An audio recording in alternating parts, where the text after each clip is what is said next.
నమస్కారం. హైదరాబాద్లో ఉన్నారా?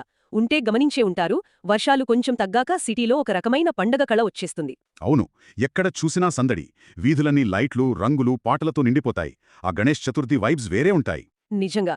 ముఖ్యంగా ఆ టైంలో అందరి దృష్టి ఒకే చోటుంటుంది. ఖైరాతాబాద్ కదా. ఖచ్చితంగా. సరిగ్గా దాని గురించే ఈరోజు మనం కాస్త లోతుగా మాట్లాడుకుందాం. మాకొక ఆసక్తికరమైన ఆర్టికల్ దొరికింది. దాని ఆధారంగా ఖైరాతాబాద్ గణేష్ ఉత్సవం, మారుతున్న ట్రెండ్స్, ముఖ్యంగా యూత్ రోల్ గురించి కాస్త విశ్లేషిద్దాం. ఇంట్రెస్టింగ్ టాపిక్, చెప్పండి. అయితే ఈ సంవత్సరం ఖైరాతాబాద్ గణేష్ గురించి ఓ పెద్ద న్యూస్ ఏంటంటే దాని సైజ్ 69 అడుగుల ఎత్తు. అబ్బా, 69 అడుగులా? అంటే చాలా పెద్దది. అవును, చూట్టానికి 2 కళ్ళు చాలు అంటారు కదా. కానీ అంతకన్నా ముఖ్యమైన విషయం ఏంటంటే ఈ మొత్తం విగ్రహం పూర్తిగా మట్టితో చేశారు, పర్యావరణహితమైన బంకమట్టితో. ఓకే, ఇది చాలా ముఖ్యమైన పాయింట్. ప్యూర్లీ మట్టితో 69 అడుగులు. అవును, అది కూడా దక్షిణ భారతదేశం నుంచి వచ్చిన స్పెషలిస్ట్ కళాకారులు, చేతివృత్తి వాళ్లు కలిసి ఎంతో కష్టపడి చేశారు. అంటే ఒకవైపు ఆ గ్రాండియర్, ఆ సాంప్రదాయం కంటిన్యూ చేస్తూనే, ఇంకోవైపు ఎకో ఫ్రెండ్లీ అప్రోచ్. ఇది బలమైన సందేశం ఇస్తున్నట్టుంది. అదే, ఆ సందేశం గురించే మనం ప్రధానంగా మాట్లాడుకోబోతున్నాం. ఈ ఉత్సవంలో యువత పాత్ర ఎలా పెరుగుతోంది, పాత సంప్రదాయాన్ని గౌరవిస్తూనే దానికి సస్టైనబిలిటీ లాంటి కొత్త విలువల్ని ఎలా యాడ్ చేస్తున్నారు అనేది చూద్దాం.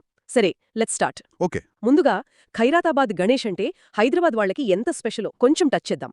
చాలా ఏళ్లుగా అది సిటీకి ఒక సింబల్ లాంటిది. నిజమే, ఖైరాతాబాద్ వినాయకుడంటే ఒక ఇమోషన్ చాలా మందికి. ఏళ్ల తరబడి వస్తున్నారు, చూస్తున్నారు. దాని సైజ్ పెరగడం, అది సెంట్రల్ లొకేషన్లో ఉండడం, ఇవన్నీ దానికి ఒక ఐకానిక్ స్టేటస్ తెచ్చిపెట్టాయి. అవును, అది కేవలం ఒక విగ్రహం కాదు, హైదరాబాద్ కల్చర్లో భాగమైపోయింది. కరెక్ట్. మరి ఇంత స్ట్రాంగ్ ట్రెడిషన్ ఉన్న చోట ఈ సంవత్సరం పూర్తిగా మట్టి విగ్రహం వైపు వెళ్లడం అనేది పెద్ద మార్పే గదా. దీన్ని ఎలా అర్థం చేసుకోవాలి? ఇక్కడ మనం చూడాల్సిందేంటంటే, ఇది కేవలం టెక్నికల్ చేంజ్ కాదు.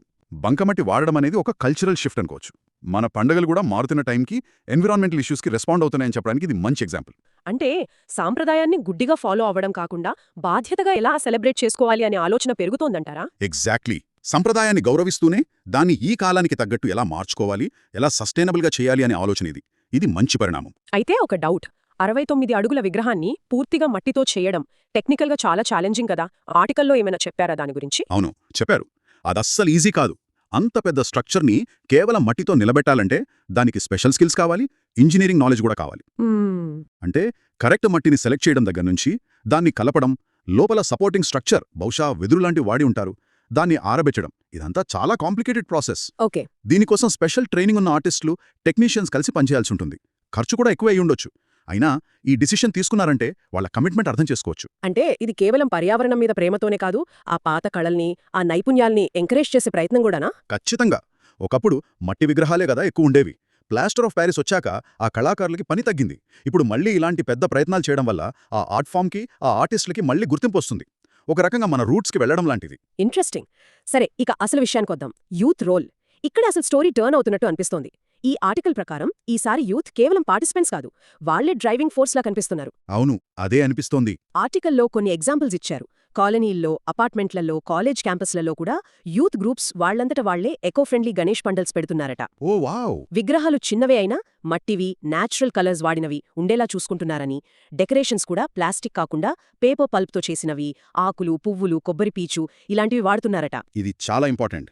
అంటే పెద్ద ఖైరాతాబాద్ విగ్రహం ఒక ఇన్స్పిరేషన్ అయితే, ఆ స్ఫూర్తిని వీళ్ళు గ్రాస్ రూట్ లెవెల్లో అమలు చేస్తున్నారు. ఇది టాప్ డౌన్ ఎఫెక్ట్ మాత్రమే కాదు, బాటమ్ అప్ మూమెంట్ లాగా కూడా ఉంది. మరి వీళ్ళకి ఆర్గనైజింగ్ స్కిల్స్ ఎలా వస్తున్నాయి? అంటే ఫండ్స్ రైజ్ చేయడం, పర్మిషన్స్, కోఆర్డినేషన్, ఇవన్నీ చిన్న పనులు కావు కదా. ఆర్టికల్ దాని గురించి కూడా మెన్షన్ చేసింది. చాలా చోట్ల youth associations, college students groups వాళ్ళు సోషల్ మీడియాను బాగా వాడుకుంటున్నారు. ఓకే. క్రౌడ్ ఫండింగ్ ప్లాట్ఫామ్స్ వాడుతున్నారు, లోకల్ బిజినెసెస్ సపోర్ట్ తీసుకుంటున్నారు, పర్మిషన్స్ కోసం కూడా వాళ్లే ఆఫీస్లో చుట్టూ తిరుగుతున్నారు. అంటే వాళ్ళలో ఆర్గనైజింగ్ స్కిల్స్, లీడర్షిప్ క్వాలిటీస్ కూడా డెవలప్ అవుతున్నాయి. అంటే ఇది కేవలం పండగ చేసుకోవడం కాదు, ఒక రకంగా సోషల్ రెస్పాన్సిబిలిటీ నేర్చుకోవడం లాంటిదా? ఎగ్జాక్ట్లీ. వాళ్ళు జస్ట్ పార్టిసిపేట్ చేయట్లేదు, ఓన్ చేసుకుంటున్నారు. దీన్ని మనం గ్లోబల్ ట్రెండ్తో కూడా కనెక్ట్ చేయొచ్చు. ప్రపంచవ్యాప్తంగా యూత్ చాలా ఇష్యూస్లో ముందున్నారు కదా, క్లైమేట్ చేంజ్, సోషల్ జస్టిస్. అవును. అదే స్పిరిట్ ఇప్పుడు కల్చరల్, రిలీజియస్ సెలబ్రేషన్స్లో కూడా వస్తోంది. వాళ్ళు ట్రెడిషన్స్ని రిజెక్ట్ చేయట్లేదు, వాటిని కంటెంపరీ ఇష్యూస్తో, వాల్యూస్తో like sustainability, social responsibility link చేస్తున్నారు. ఇది ట్రెడిషన్కి డెత్ కాదు, దాని రీబర్త్. అంటే 21వ శతాబ్దంలో ట్రెడిషన్ అంటే ఏంటి అనేది రీడిఫైన్ చేస్తున్నారు. భక్తిని, బాధ్యతని బ్యాలెన్స్ చేస్తున్నారు. మరి ఈ మార్పును అందరూ యాక్సెప్ట్ చేస్తున్నారా? అంటే పాతతరం వాళ్ళు గాని, కొంచెం కన్జర్వేటివ్గా ఆలోచించే వాళ్ళు గాని, ఏమైనా క్లాషెస్ వస్తున్నాయా? ఆర్టికల్లో ఏమైనా ఉందా? ఆర్టికల్ డైరెక్ట్గా క్లాషెస్ గురించి చెప్పలేదు కానీ ఒక హింట్ అయితే ఉంది. యూత్ దీన్ని కేవలం వాళ్ళ ఐడియాలా కాకుండా అందరి మంచి కోసం చేస్తున్నట్టు ప్రొజెక్ట్ చేయడం వల్ల పెద్దల నుంచి కూడా మెల్లగా యాక్సెప్టెన్స్ వస్తున్నట్టుంది. అది మంచిదే. ఎందుకంటే ఎన్విరాన్మెంటల్ ప్రాబ్లమ్స్ సీరియస్నెస్ అందరికీ తెలుస్తోంది కదా, సో ఇలాంటి ఎఫర్ట్స్కి సపోర్ట్ పెరుగుతుంది. అయితే అక్కడక్కడ కొంచెం ఈవెంట్ మేనేజ్మెంట్లో అయిపోతోంది, భక్తి తగ్గిపోతోంది అనే క్రిటిసిజం కూడా ఉండొచ్చు. కానీ నాకైతే భక్తి పోవడం లేదు, దానికి ఒక సోషల్ డైమెన్షన్ యాడ్ అవుతోందని అనిపిస్తోంది. సోషల్ డైమెన్షన్ గురించి మాట్లాడదాం. యూత్ కేవలం ఎకో ఫ్రెండ్లీ పనులే కాదు, కల్చరల్ ప్రోగ్రామ్స్లో కూడా కొత్తదనం చూపిస్తున్నారట. అవును, అది కూడా ఉంది. ఆర్టికల్లో రాశారు, ఒకవైపు ట్రెడిషనల్ భజనలు కోలాటాల్లాంటివి జరుగుతూనే, ఇంకోవైపు కొన్ని సోషల్ మెసేజెస్ ఇచ్చే స్ట్రీట్ ప్లేస్, యూత్కి నచ్చే మోడర్న్ మ్యూజిక్ షోస్, లోకల్ టాలెంట్ని ఎంకరేజ్ చేసే ప్రోగ్రామ్స్ కూడా ఆర్గనైజ్ చేస్తున్నారట. Interesting combination. ఉదాహరణకి ఒక చోట మెంటల్ హెల్త్ అవేర్నెస్ మీద ఒక స్కిట్ వేస్తే, ఇంకో చోట వాటర్ కన్జర్వేషన్ మీద ఒక ఆర్ట్ ఎగ్జిబిషన్ పెట్టొచ్చు అంటున్నారు. ఈ మిక్స్ అంటే భక్తి, ఎంటర్టైన్మెంట్, ఇంకా సోషల్ మెసేజ్ చాలా పవర్ఫుల్. పండగ అంటే కేవలం పూజలు చేయడమే కాదు, అది సొసైటీ తన గురించి తాను మాట్లాడుకోవడానికి, ఆలోచించుకోవడానికి ఒక స్పేస్ అని యూత్ గుర్తిస్తున్నారు. వాళ్ళు భక్తిని పర్సనల్ ఎక్స్పీరియన్స్గానే కాకుండా ఒక కలెక్టివ్ కాన్షియస్నెస్కి ప్లాట్ఫామ్గా వాడుతున్నారు. ఇది ఒక ఇంపార్టెంట్ క్వశ్చన్ని రేస్ చేస్తుంది. పండగలు సమాజానికి అద్దం పట్టాలా, లేక సమాజాన్ని మార్చడానికి టూల్స్గా ఉండాలా? ఇక్కడ రెండూ జరుగుతున్నట్టు అనిపిస్తోంది.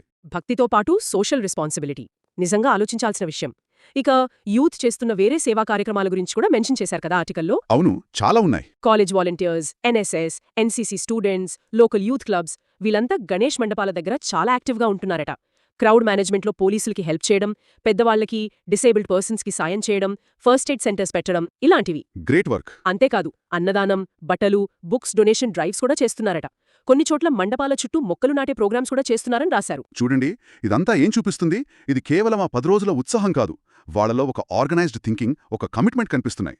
ఫెస్టివల్ని ఒక సెలబ్రేషన్గానే కాకుండా గివింగ్ బ్యాక్ టు సొసైటీకి ఒక ఆపర్చునిటీగా చూస్తున్నారు. ఇది వాళ్ళలో సివిక్ సెన్స్ని, సోషల్ రెస్పాన్సిబిలిటీని పెంచుతుంది. సో ఓవరాల్గా చూస్తే ఈ యూత్ ఇన్వాల్వ్మెంట్ వల్ల గణేష్ చతుర్థి ఫెస్టివల్ క్యారెక్టర్ మారుతోందని చెప్పొచ్చా? What does this mean? దీని అర్థం, ట్రెడిషన్ అనేది ఒక స్టాటిక్ వస్తువు కాదు, అది లివింగ్ రివర్ లాంటిది. అది మారుతూ ఉండాలి, కొత్తదనాన్ని కలుపుకుంటూ ఉండాలి. యూత్ ఇన్వాల్వ్మెంట్ వల్ల ఈ ఫెస్టివల్ ఇంకా లైవ్లీగా, ఇంకా మీనింగ్ఫుల్గా మారుతోంది. ఇది కేవలం ఒక రిలీజియస్ ఈవెంట్గా మిగిలిపోకుండా క్రియేటివిటీకి, కమ్యూనిటీ బాండింగ్కి, ఎన్విరాన్మెంటల్ కాన్షియస్నెస్కి, పాజిటివ్ చేంజ్కి ఒక ప్లాట్ఫామ్గా ట్రాన్స్ఫార్మ్ అవుతోంది. హైదరాబాద్ విగ్రహం ఎంత పెద్దదో, దాని స్ఫూర్తితో యూత్ చేస్తున్న ఈ పనులు కూడా అంతే గొప్పవి. కరెక్ట్.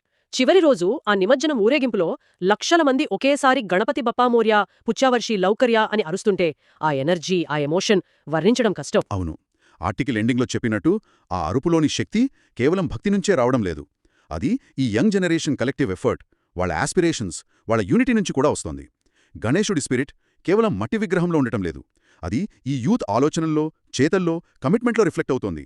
వావ్! బహుశా ఇదేమేమో ఫెస్టివల్ యొక్క నిజమైన స్పిరిట్. జనరేషన్స్ మారినా, ఫార్మ్స్ మారినా, దానిలోని చైతన్యం కంటిన్యూ అవ్వడం. చాలా బాగా అనలైజ్ చేశారు. నిజంగా ఈ రోజు మన చర్చలో చాలా విషయాలు తెలిశారు. ఖైరతాబాద్ గణేష్ లెగసీ, ఆ ఈకో ఫ్రెండ్లీ టర్న్ వెనుకున్న డెప్త్, అన్నింటికంటే ముఖ్యంగా యూత్ ఎలా ట్రెడిషన్కి మోడర్న్ వాల్యూస్ జోడించి కొత్త లైఫ్ ఇస్తున్నారో అర్థమైంది. అవును, మరి ఈ చర్చను ముగిస్తూ వినేవాళ్లందర్నీ ఆలోచింపజేసే ఒక ప్రశ్నతో ముగిద్దామా? తప్పకుండా.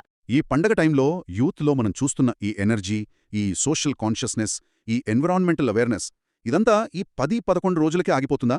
లేక ఈ ఎక్స్పీరియన్స్, ఈ స్పిరిట్ వాళ్ళ డైలీ లైఫ్స్లోకి, వాళ్ళ స్టడీస్లోకి, వాళ్ళ ఫ్యూచర్ ప్లాన్స్లోకి కూడా వెళ్తుందా? మంచి ప్రశ్న. అంటే పండగ అయిపోయాక కూడా వాళ్ళ చుట్టూ ఉన్న సమాజంలో ఇలాంటి పాజిటివ్ చేంజెస్ తీసుకురావడానికి ఇదే కమిట్మెంట్తో ఉంటారా? ఈ ఫెస్టివల్ నాటిన ఈ రెస్పాన్సిబుల్ సీడ్స్ ఫ్యూచర్లో పెద్ద చెట్లుగా ఎదుగుతాయా? ఏమంటారు? దీని గురించి ఆలోచించండి.